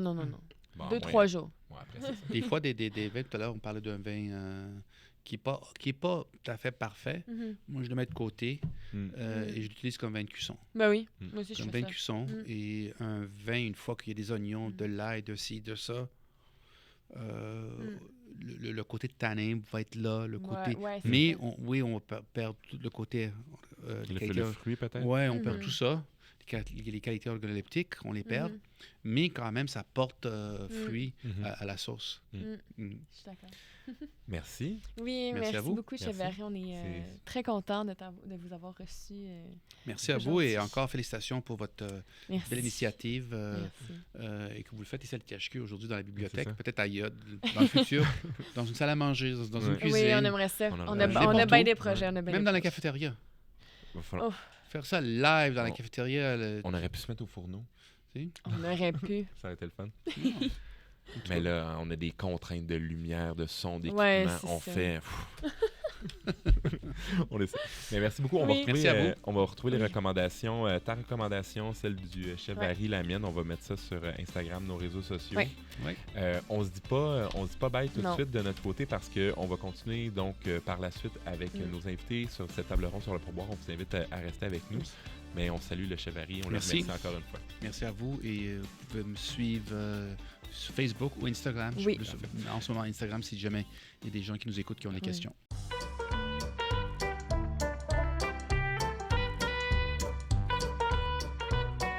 Alors, bonjour! On reprend pour la deuxième partie de l'épisode avec les chefs du Québec.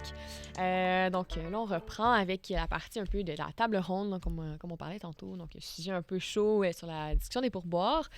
En fait, donc, on a invité Elisabeth Belland et Emmanuel Iaza, donc qui sont deux chefs en devenir, donc étudiants en cuisine supérieure à l'ITHQ. Bienvenue, merci d'avoir accepté l'invitation. On est vraiment contents. Merci pour l'invitation, c'est vraiment nice. Belle opportunité aussi de se faire entendre. Là, on parle de pourboire aujourd'hui. Là, vous reviendrez, on parlera de vin, puis on s'ouvrira une bouteille. Oui, exactement, dans un contexte plus intime. Oui, c'est ça. Ben, pour commencer, Jason va faire une petite un peu mise en contexte de l'actualité, puis moi aussi, je vais suivre par la suite, juste pour comme mettre la table un peu pour les gens qui nous écoutent, qui sont peut-être moins au courant un peu de la restauration, comment ça fonctionne, comment la distribution de pourboire se fait, puis c'est quoi exactement la législation, puis c'est quoi le débat en ce moment, parce que c'est peut-être pas tout le monde qui suit non plus ce débat-là en ce moment sur les médias. Donc voilà, Jason, fais-nous un petit résumé. Oui, ben exactement, Gabi, ce qui est vraiment intéressant en fait avec le concept qu'on cherche à explorer, c'est donc de mettre ce sujet chaud sur la table. On en avait plein d'autres en tête, mais on voulait commencer avec le pourboire parce que je pense qu'on en a long à dire sur le pourboire. Puis quand on regarde un petit peu dans les dernières chroniques, les derniers grands intitulés, les unes de journaux, ça l'a fait énormément débat dans les dernières années. Je ne sais pas si vous êtes d'accord. En tout cas, on l'a quand même vu beaucoup. Les chroniqueurs se sont exprimés. Absolument. D'un côté, on a, je pense, énormément l'opinion du consommateur, donc du client qui est représenté à travers nos tribunes. Les restaurateurs aussi, par leur association aussi, ont pu s'exprimer. Les politiciens se sont exprimés.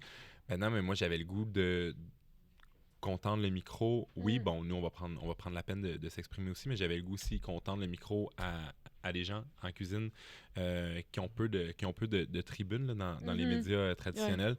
Ouais. Donc, en fait, la question du pourboire, c'est une question quand même importante parce que, en fait, ce qu'on voit de plus en plus, bon, on est dans un contexte économique qui est très, très difficile. Et bon, quand les sous sortent de la poche, on se demande où est-ce que ça va.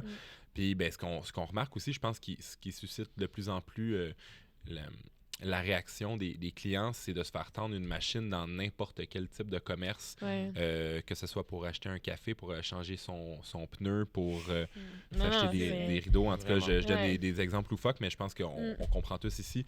Puis on voit tout de suite 15, 18, 20 maintenant, même en restaurant, je sais pas, vous l'avez peut-être vu, des fois ça commence à 18 après ça on est à 20, on est à 22.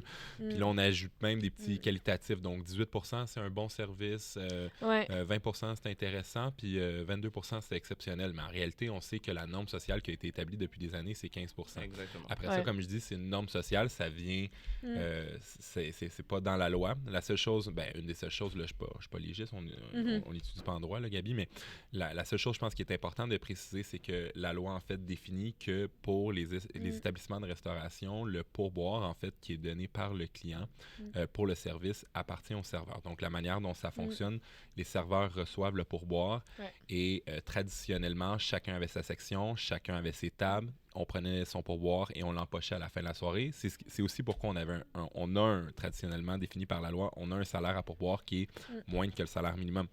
Mais maintenant, ce qu'on voit, c'est que de plus en plus, en fait, il y a un partage des pourboires qui se fait. Donc, c'est un petit peu ça le débat.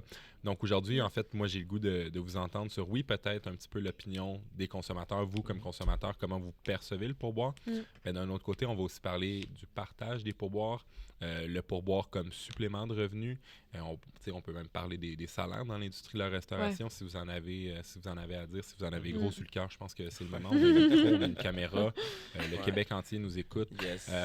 Donc, voilà, Gabi, je te laisse continuer. Peut-être, on entend dans le jargon, on a des mots comme pot commun, répartition, convention de pourboire. Peux-tu un peu nous expliquer comment ça fonctionne? Oui, certain. En fait, la convention de pourboire, un peu comme Jason disait, selon la loi, le pourboire revient à la serveuse ou au serveur. Donc, la convention de pourboire, en fait, c'est la serveuse ou le serveur qui signe comment il accepte que le pourboire soit réparti à travers l'entreprise.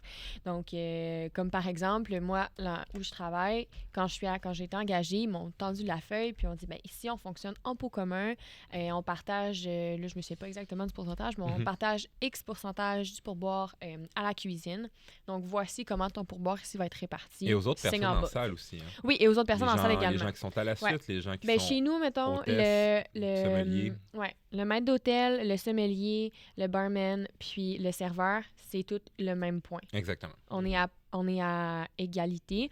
Puis la suite et le commis, eux, vont être à 0.5 ou 0.25, je ne sais plus. Donc, eux, leurs points vont varier selon leurs heures. Puis donc, ça, c'est une convention de pourboire. Par la suite, si je parle un peu de pot commun, en fait, c'est que tout le pourboire qui va se faire dans la maison, dans la soirée, va être divisé à part égale. Donc, par point, en fait, qu'on appelle. Donc, exemple, il y a eu, je sais pas, aujourd'hui, il y a eu 18 heures qui a été faites à travers l'équipe. Donc, moi, j'ai fait 9 heures, puis Jason a fait 9 heures, mais ça fait 18 heures. Puis, on a fait 200$. Fait que tu fais 200$ divisé par 18. Je me suis pas donné les chiffres faciles. Mais non, on a fait 180 divisé par 18. Le point vaut 10. Exactement, merci. Puis là, on fait 10 fois 9. Fait que pour 180$ de pourboire, tu vas avoir 90, je vais avoir 90. Merci. J'ai pris les fiches. J'ai arrêté les mathématiques tôt dans ma vie, mon chum. Ça, c'est le pot commun où, historiquement, c'était plus, on appelait à la sacoche. Donc, avec vraiment la petite sacoche que les serveuses avaient. Puis que c'était ta section, ça, c'est tes tables, ce que tu as fait ce soir, ça te revient à toi. Puis tu donnes ce que tu as envie de donner. Nice. Ça, c'était comme plus historiquement, mon Dieu, comme si ça faisait 40 ans. Oui. Mais à l'époque... C'était la manière de faire. C'était la manière de faire. Puis de plus en plus, je pense que ça se démocratise. Puis on est vraiment dans un esprit de partage, un esprit de travail d'équipe. Donc, c'est un peu ça, le pot commun, puis un peu l'histoire, un peu l'historique, si on veut, du pourboire au Québec. Exact. Puis ce qu'il faut savoir aussi également au niveau du revenu, ce qui est intéressant au niveau des gens en salle, en fait, c'est que on est payé avec un salaire minimum à pourboire. Et donc, le pourboire est un supplément de revenu. Mais si on regarde, par exemple, nos revenus à la fin de l'année, c'est le temps de faire nos impôts, mais ce qu'on va voir, c'est qu'en grande majorité, les revenus qu'on va faire seront tirés de nos pourboires et non pas de nos revenus. Plus que 50%. Nos revenus d'emploi. Oui, quand même. Donc, c'est quand même un supplément de revenu. C'est pas un supplément de revenu, c'est mon revenu. Exactement. Ce qui n'était pas une réalité, pour la cuisine. Souvent, le taux horaire pour les cuisiniers était plus élevé. Mais soit dit en passant, quand on fait le cumulatif à la fin de l'année, puis là, je pense qu'il faut être honnête envers nous-mêmes, puis il faut le dire aux gens, c'est que si on prend en compte les pourboires dans le revenu des gens en salle, ça peut faire des très bons salaires annuels, dépendamment des établissements dans lesquels on travaille. Alors qu'en cuisine, les salaires sont pas du tout les mêmes. Malheureusement. Donc ça, c'est le débat dans lequel on va aller, puis ça, il faut que les gens le comprennent pour qu'on commence à discuter. Première question, on a le goût de déjà vous entendre. Quand Élie, Emmanuel, on vous a dit « Hey, ça nous tente de vous donner un micro, puis on veut jaser de pourboire avec vous », c'est quoi la première chose à laquelle vous avez pensé? Vous avez dit « Ah, moi, ça, déjà, j'ai une opinion là-dessus. » J'étais quand même excitée de venir en parler, parce que je pense que les gens ont des opinions différentes là-dessus.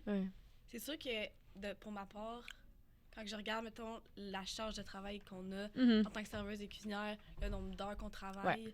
C'est sûr que ça peut être frustrant des fois. De voir qu'il y a autant un grand écart de salaire à la fin là-dedans.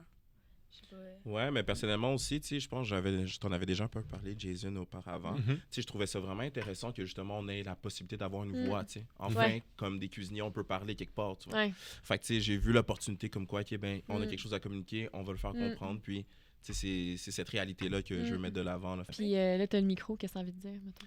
Qu'est-ce que j'ai envie de dire à propos de ça? Wow. Ben, on commence. On commence directement, c'est ça. Ben, amène-nous à quelque part, puis on tue. Ouais, ben c'est ça. Ben, en fait, moi, personnellement, quand on parle de pourboire, mettons en cuisine, nos salaires de manière générale, tout dépendant des établissements, je pense qu'il y a quand même un côté d'apprentissage à prendre en considération. Nous, en tant que cuisiniers, je vais rarement, si c'est ça mon envie, je vais rarement aller quelque part juste pour l'argent. Je vais aller là-bas avec l'expérience. Donc, qu'est-ce que je peux apprendre? Qu'est-ce que je pense soutirer comme connaissance? Donc, c'est sûr que le côté monétaire va un peu, pas prendre le côté viré de bord, mais tu sais, je vais moins considérer, sachant que, OK, ben, qu'est-ce que je vais en tirer? Je vais devenir beaucoup plus riche en connaissances derrière ça. Une vocation. Une vocation, exactement. Fait surtout en début de carrière. Surtout en début de carrière, c'est tellement important. On absorbe tellement d'informations au début qui vont nous servir pour plus tard, que c'est important quand même de prendre ça en considération là, en début de carrière. Puis quand on décide de prendre un poste... Mais à un moment donné, je vous lance les deux, quand on se professionnalise, puis on devient des cuisiniers professionnels, puis on a fait une formation comme on le fait à l'ITHQ, puis on finit d'ici, puis on va dans un restaurant, on se fait offrir 18, 19, 20 $ de l'heure, alors qu'on le sait que notre expérience en vaut plus, notre savoir-faire en vaut plus, puis il faut regarder aussi l'industrie pas l'industrie, mais le marché de la main-d'œuvre. De nos jours, je pense que les cuisiniers, des bons cuisiniers, c'est ça, j'allais dire. Faut les magasiner puis il faut en prendre soin. Vraiment. Fait que c'est sûr que pour vous d'arriver dans l'industrie de la restauration avec ce bagage-là puis de vous faire offrir, par exemple, un 19-20 de l'heure, ben, c'est un peu dommage quand on sait ce qu'on peut faire le travail derrière. Exact, malheureusement. Mais tu sais, c'est de savoir aussi que dans l'industrie, c'est malheureusement pas... Avoir un restaurant, malheureusement, c'est pas quelque chose qui va tomber dans la rentabilité rapidement et facilement. Quand c'est rentable. Quand c'est rentable, exactement. Fait que, tu sais, moi, j'essaie de comprendre, de me mettre en position de l'employeur, donc de me dire, OK, ben, de ce qu'il m'offre et de ce que je sens qu'il est capable d'avoir comme volume et comme maintien et sa position aussi dans l'industrie, ben, comment est-ce que je peux aller chercher mon argent derrière tout ça, tu sais? C'est donc, exemple, une grosse tête que je sais que je vais aller rencontrer, puis ça va être une bonne position, mais là, je vais avoir plus place à discuter de l'argent que, exemple, un petit restaurant de quartier. Indépendant. Exactement. Qui vient d'ouvrir. Exactement. Tu sais, je ne vais pas essayer d'aller chercher directement. Non, c'est clair. C'est sous-là. Je ne sais pas ce que tu en penses, toi, Elisabeth, à ce niveau-là. Je suis d'accord avec ça. Non, c'est vraiment cool. C'est vraiment intense à ce niveau-là. Puis après, tu sais, je pense aussi que c'est intéressant de quand même prendre en considération aussi que même les petits restaurants en soi, on leur apporte un plus-value. Donc, tu n'as pas une formation à faire avec quelqu'un qui ne sait pas quoi faire avec la cuisine. Tu vois. Mais oui, tu viens rapidement rentable comme employé. Directement. Après une semaine, la formation, elle est faite. L'employé peut être totalement indépendant. Fait que c'est de ça, prendre ça en considération. Donc, c'est un investissement qui peut être à long terme aussi pour l'employeur. C'est ça. Donc, c'est tout ça que je prends en compte. Puis, tu sais, on sait aussi que de plus en plus qu'un employé qui reste longtemps, c'est ça qui devient rentable pour une entreprise, que d'avoir beaucoup de roulement d'employés. Oui, parce que ça coûte moins cher côté légal et tout, d'avoir les mêmes employés tout le temps, mais aussi parce que ton coût de production, ça, c'est peut-être quelque chose que les gens sont moins au courant d'eux, mais tes coûts de production diminuent. Parce que ton employé, il est formé, il sait comment faire sa sauce, il sait comment... Le gaspillage alimentaire, la réutilisation, ces petits trucs-là. Puis juste, il sait il est où le paprika, genre. C'est que t'as de l'air cave de même, là. Mais genre, il perd pas de temps. On se comprend. C'est ça, il sait c'est où les trucs, il s'en va, il est efficace, il est rodé, puis tout devient plus rentable. Fait que d'avoir quelqu'un de formé, quelqu'un qui sait où c'est ce qu'il s'en va, puis que ça fait longtemps qu'il est là, c'est tellement rentable pour une entreprise, là. Mais je pense que pour poursuivre la discussion, on peut poser l'enjeu comme ça. On sait que le travail qui est fait par les cuisiniers, c'est un travail de qualité, c'est un travail d'effort, de persévérance, mais le salaire ne suit pas. Et de l'autre côté, on sait aussi que les revenus dans les restaurants, mais t'en as parlé, la rentabilité, elle est moins là. Dans un petit restaurant indépendant, on dépasse pas les 5 % de rentabilité, là, par exemple. Puis encore là, on sait que la grande majorité, pas la grande majorité, mais une bonne proportion de restaurants vont fermer après quelques années d'existence, étant donné que c'est très difficile de faire affaire dans le milieu de la restauration. Donc, pour bien pouvoir rémunérer ces cuisiniers, on regarde l'argent, elle est où? Puis l'argent, comme dans les salaires, elle est dans les pourboires, donc c'est la salle. Donc là, c'est la question vers laquelle je vais aller. Comment vous pensez, parce que si on est d'accord que votre travail est essentiel puis c'est bien fait, comment on arrive à avoir une rémunération qui est équitable entre les employés? Mais c'est sûr que recevoir un petit peu des pourboires, ça aide beaucoup pour nous en cuisine.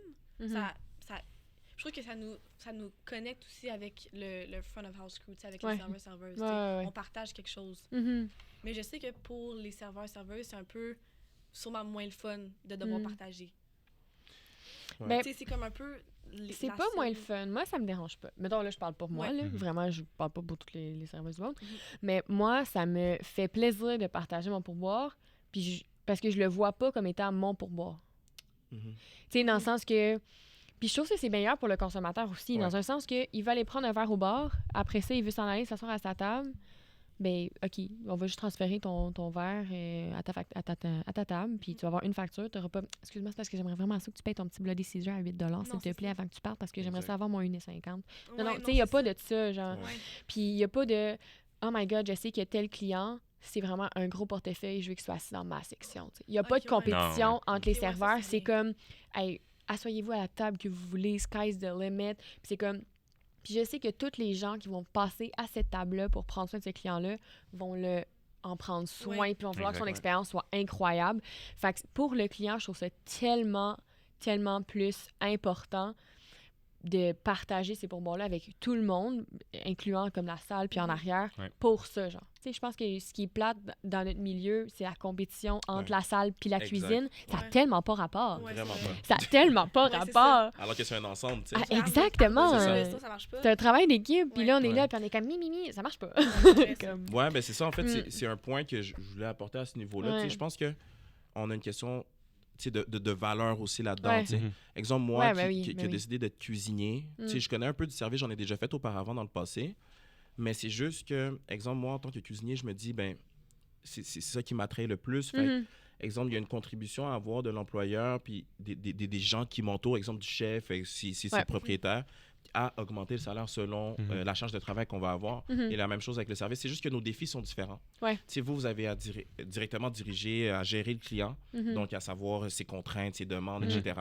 Et nous, on a derrière à recevoir la pression du chef et de gauler le maximum possible. Fait que derrière tout ça, c'est de se dire, OK, mais on va pas se dire qui souffre le plus, qui va gagner plus, tu vois. Non, c'est ça. C'est de savoir comment est-ce qu'on va trouver un point, une limite où est-ce que tout va être un peu stable, d'une certaine manière. Et c'est pour ça que j'apprécie quand même les nouvelles formules où les cuisiniers viennent porter les assiettes à la table, parce que ça offre une expérience et ça aide aussi aux cuisiniers de se désalléger, de s'alléger, en fait, je pourrais dire, au niveau de la charge de travail, donc un peu prendre un break pendant le service. Vous voyez ce que je veux dire? Donc, OK, fait que pour toi, tu vois vraiment ça comme étant « Hey, je peux enfin sortir en salle. » Ouais, je peux enfin sortir en salle, puis let's go, on se ressent, tu sais, parce que des fois, en arrière, c'est vraiment le côté, c'est sportif, c'est guerrier. C'est chaud, là. Là, tu reviens, tu viens en avant, puis c'est boum, tu rentres en scène, tu sais, tu te ressens, tu reviens avec toi-même. Fait que, tu sais, derrière tout ça, je me dis, OK, ben, est-ce qu'on a vraiment une charge... Est-ce qu'on va être vraiment payé plus à cause de ça?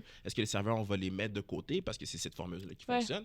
Fait que c'est vraiment une bonne question de te poser, Jason, mais en même temps, je me dis, tout c'est une question de valeur et d'intention au final avec ton restaurant. T'sais. Je pense pas qu'on va pouvoir trouver un de ces jours, selon moi, une formule magique, mais on va pouvoir trouver un terrain d'entente qui va pouvoir arranger tout le monde, selon moi, selon les désirs et les envies de tout le monde. Puis même là, j'ai envie de dire que ça va être chaque restaurant un peu qui va trouver sa formule. C'est ça, exactement. Parce que, tu sais, un Saint-Hubert fonctionne pas de la même façon que les restaurants que tu mentionnais qui ont juste pas de serveurs. Qui ont des sommeliers puis des cuisiniers. Ils peuvent pas fonctionner de la même façon qu'au Saint-Hubert qui ont leur petite section puis qui sont à la poche puis c'est comme syndiqué. Tu sais, ça fonctionne pas. Là, je m'excuse, j'ai nommé un restaurant, mais c'est une grande chaîne, là. On se comprend. OK. Je vous donne 2 scénarios. Vous me dites, on vous offre un travail, par exemple, en cuisine, dans un restaurant où les pourboires existent encore, mais il y a une répartition plus grande des pourboires entre la salle et la cuisine. Ça veut dire que des fois, c'est plus que 2-3% des ventes. Là. Ça peut être plus que ça.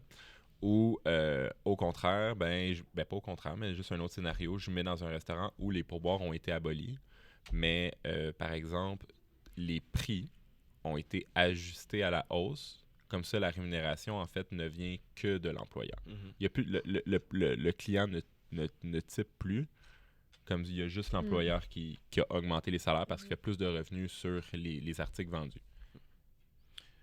Personnellement, moi, je pense que la deuxième situation, justement, où est-ce qu'il y a un rehaussement. Après, c'est sûr que c'est au détriment du client, malheureusement. Parce que, il faut quand même y penser, c'est lui qui va payer l'assiette à la fin de la journée. Et s'il paye plus cher, c'est sûr que, ça vient avec un bagage derrière. Mais en même temps, de ce côté-là, tu viens avec une expérience, puis tu allèges un peu ce côté-là de pression là, de tes employés, de dire, OK, mais je suis pas assez payé, puis tu n'as pas de roulement, tu as des gens qui restent. Fait que c'est comme... Tes prix fixes, au final, là, ça devient quasiment tes employés, on va se le dire. Là, tu vois. Fait qu'ils vont rester, ils vont être fidèles à toi parce qu'ils vont se sentir bien payés, ils vont se sentir considérés. Et c'est ça que je trouve ça important. Moi, ma peur, tu vois, c'est, mettons, comme cliente, d'aller dans une place où il n'y a pas de pourboire, je me dis, est-ce que le service va être bon? Ouais.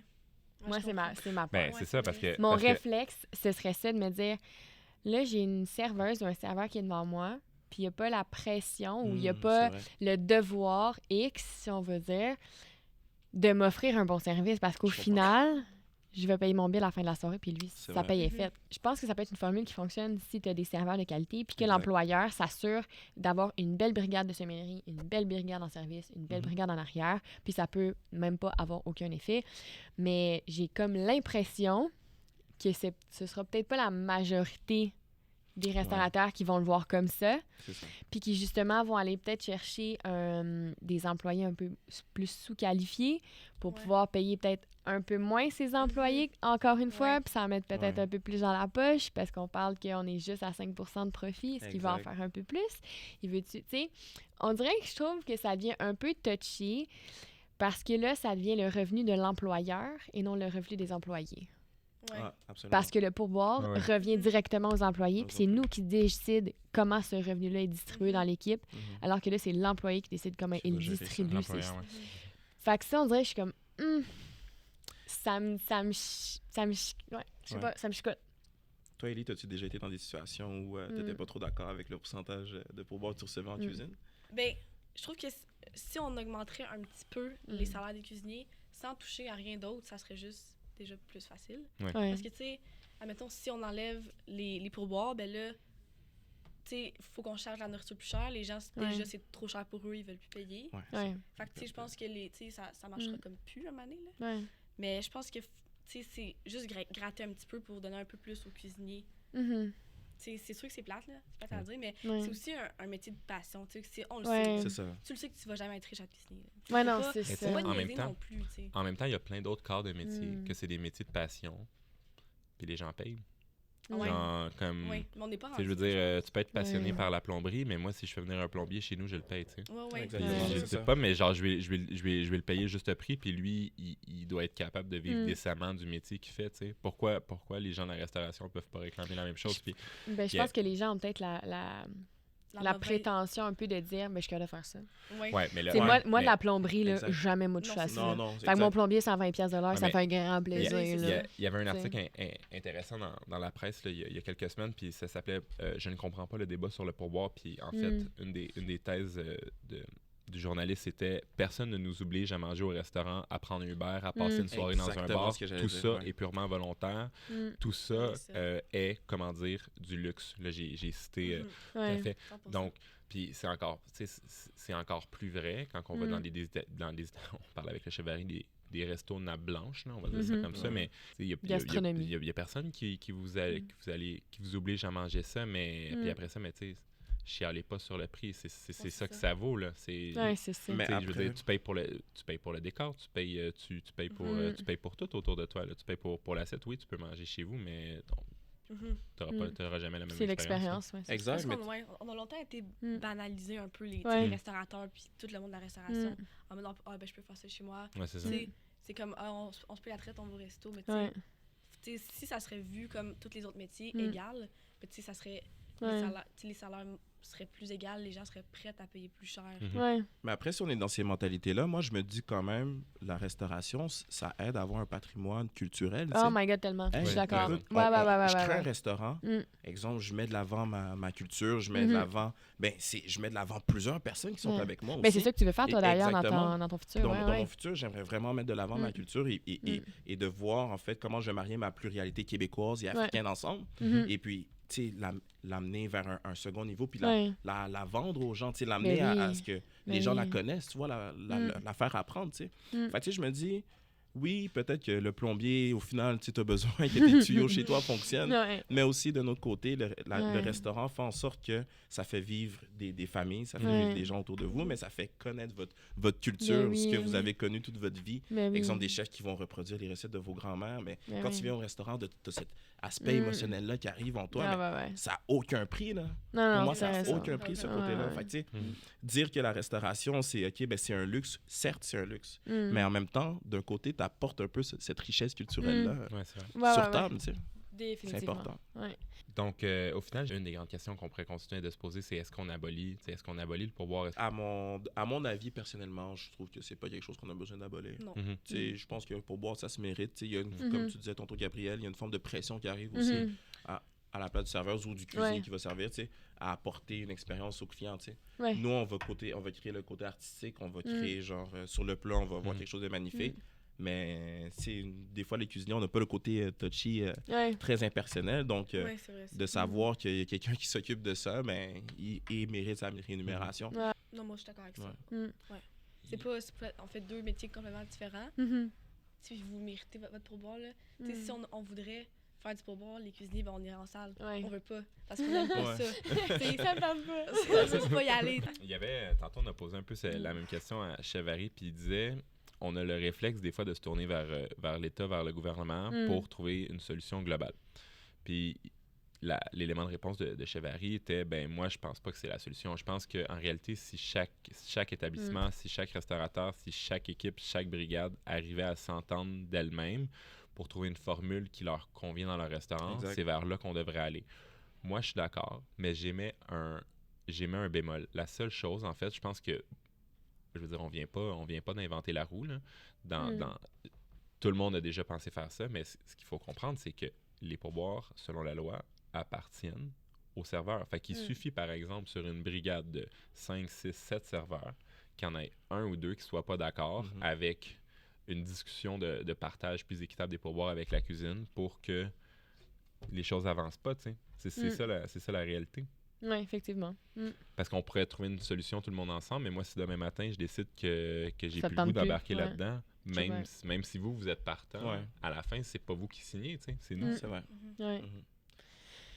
Fait qu'à quelque part, il y a peut-être une modification dans la loi à faire, je sais pas, mais je pense pas. Mais en même temps, au final, c'est qui déclare cet argent-là aussi. Exactement. Je pense que la loi, en fait, c'est ça l'affaire.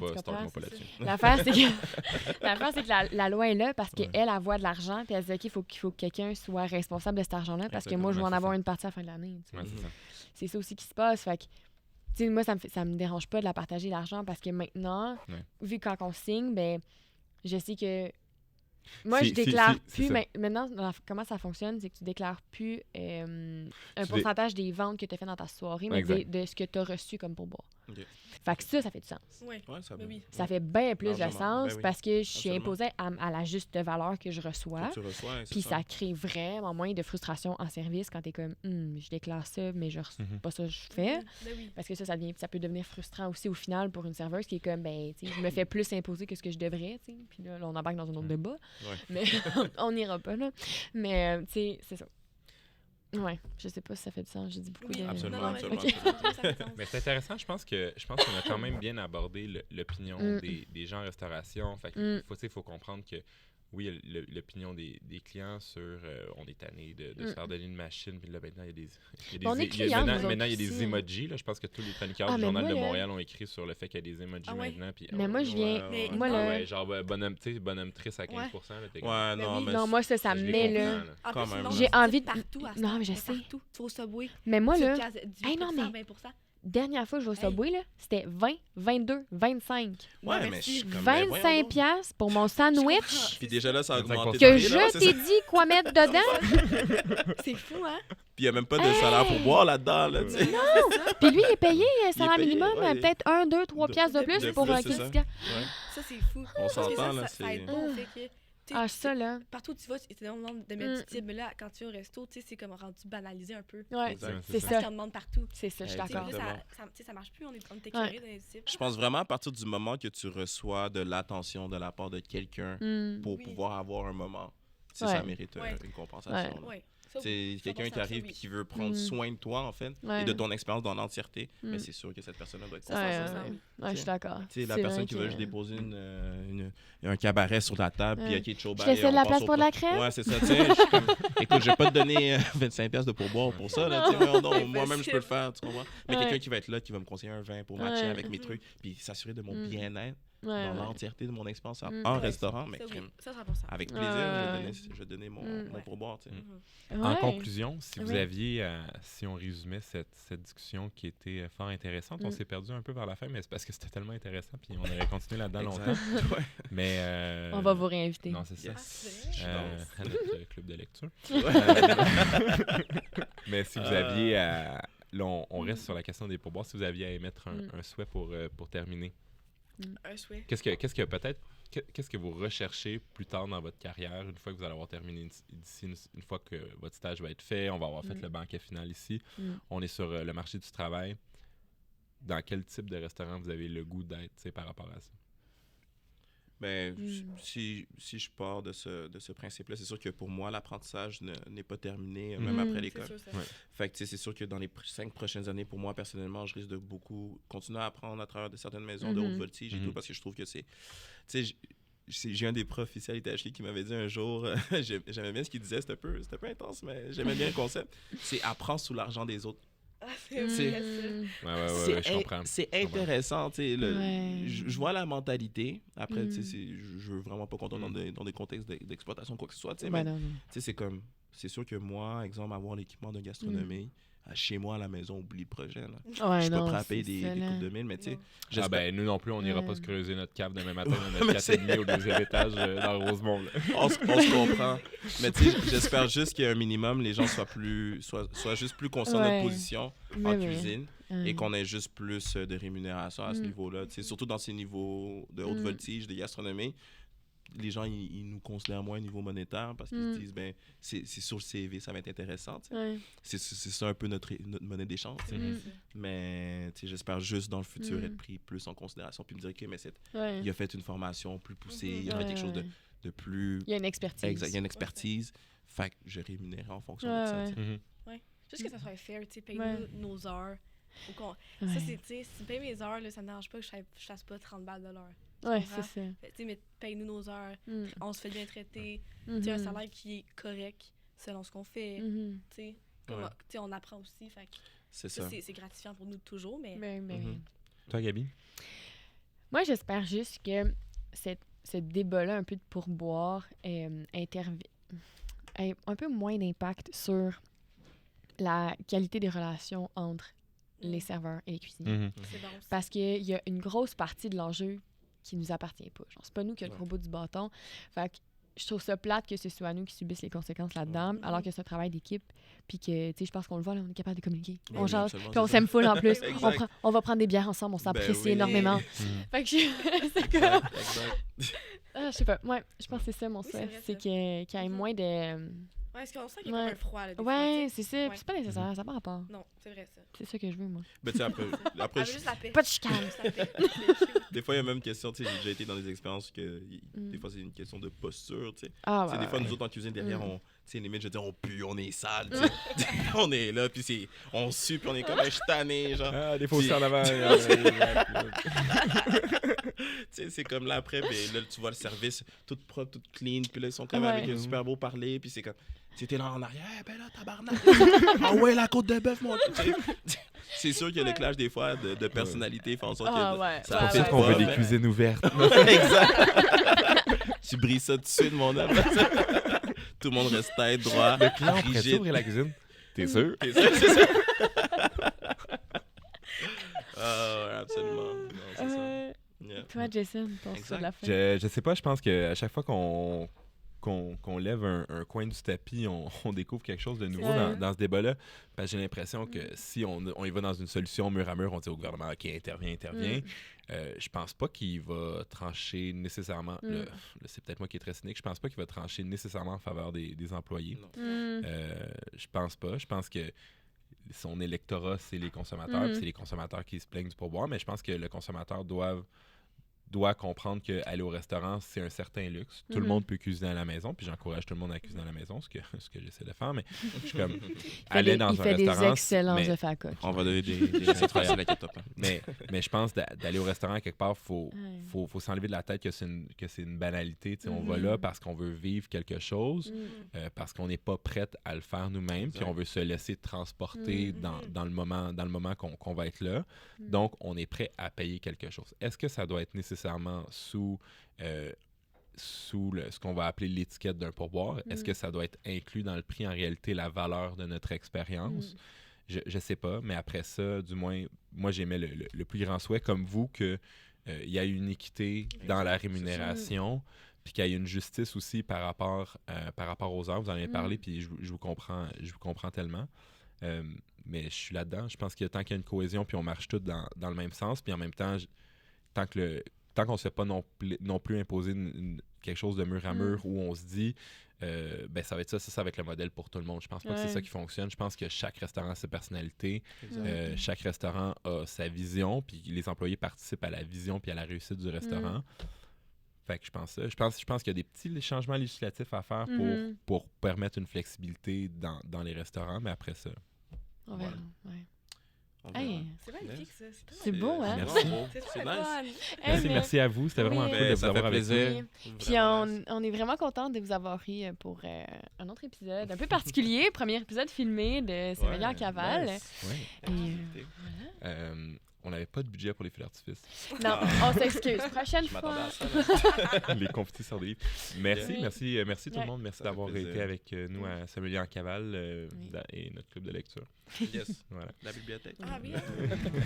Et on se revoit dans 2 autres semaines pour un autre épisode de S'éveiller en cavale. Un merci spécial à Pasquale Vary, Elisabeth Bélan et Emmanuel Yaza pour s'être prêtés au jeu. À l'Institut de tourisme et d'hôtellerie du Québec pour son soutien. À Félix Herrera et l'Espace Plus pour le soutien audiovisuel et toute autre tâche connexe. Justin Picard pour l'habillage sonore. Et Samuel Roy pour le graphisme.